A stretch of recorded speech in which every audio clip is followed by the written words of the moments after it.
I can't remember if my dad left in the winter or the spring, and I should be able to remember because I was 14 when it happened, but certain days have a way of camouflaging themselves perfectly, and that day continues to hide deep in the calendar like the most talented chameleon in the world.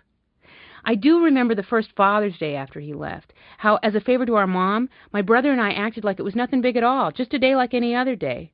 We had already made it through the hard part, the week of non-stop commercials about Sears shop tools and shirts and floating head electric shavers that were on sale.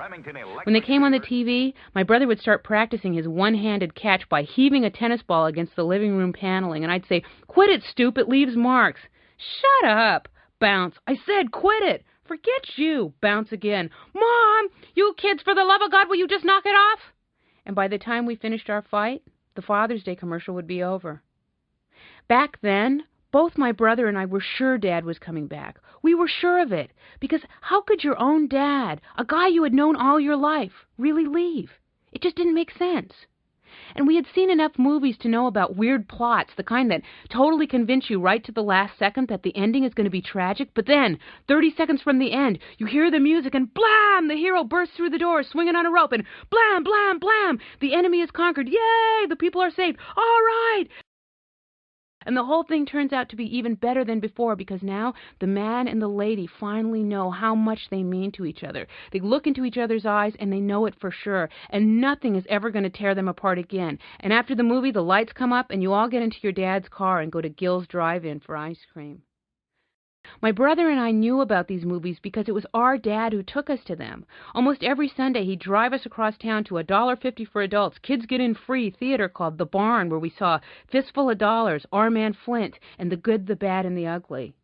And it was from these movies that my brother and I both learned that there are certain days that are just perfect for perfect endings, and we were thinking that maybe Father's Day was going to be it.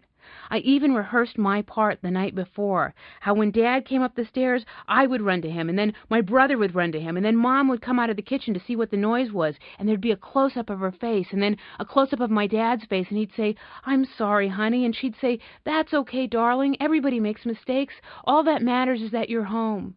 And I'd prove how I never doubted him for a second by handing him his wrapped Father's Day present of Jade East cologne, and everything would go back to normal, and I swore to God that when it did, I would never take it for granted again, not even for one little second. No, I wouldn't, and thank you, God, thank you.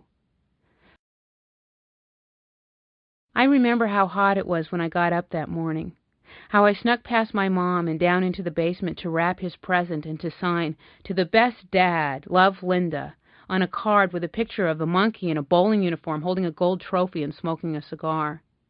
Then I hid them both, went upstairs into the living room, sat next to my brother on the couch, and started waiting.